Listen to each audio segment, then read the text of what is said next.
অনেকেই বিদেশে নতুনভাবে যারা আসতে চান তাদের অনেকে আমরা অনেক সময় বলি আগের মতো সেই বিদেশে শান্তি নেই। কারণ এটার পিছনের কারণটি আপনাদেরকে আজকে আমি জানাবো। বিষয়টা হচ্ছে এমন, যারা এক সময় সৌদি আরবে আগে ছিল তারা অনেক আগে এসেছিল, কিন্তু তারা অনেক সুযোগ সুবিধা পেয়েছিল, অনেক স্যালারি পেয়েছিল, কিন্তু আস্তে আস্তে সেগুলো কমে গেছে। এখন আর আগের মতো সৌদিরা স্যালারি দিতে চায় না বাংলাদেশি প্রবাসীদেরকে, এবং অনেক পরিশ্রম কমায়।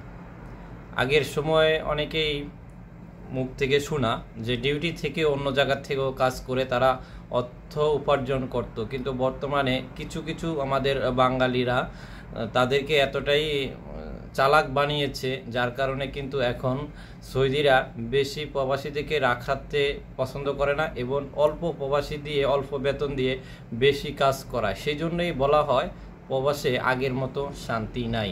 অনেক ক্ষেত্রে অনেকেই বলে, তাহলে আপনারা কিভাবে এত বছর বিদেশ করতেছেন বা ভালো অবস্থায় রয়েছেন?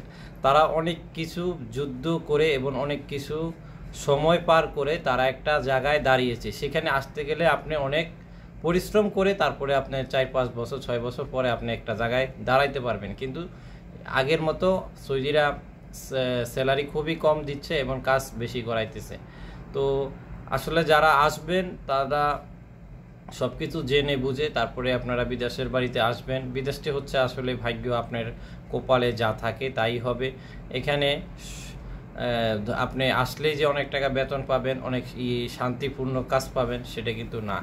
তো আসলে এই বিষয়টা নিয়ে আপনাদের সাথে কথা বলতাম, মানে হচ্ছে আমাদের কিছু বাঙালিরাই সৌদির সাথে ভালো থাকার জন্য তারাই কিন্তু হিট লাগিয়ে এবং লোকজনের ক্ষতি করে। সেজন্যই বলা হয় একজন বাঙালি আরেকজনের ক্ষতি করে, যার জন্যই কেউ কারোর ভালো চায় না। এটা আমাদের বাঙালির একটি স্বভাব। তাই ভিডিওটা এখানেই শেষ করছি। ভালো লাগলে অবশ্যই শেয়ার করে অন্য প্রবাসীকে দেখার সুযোগ করে দেবেন। ধন্যবাদ সবাইকে।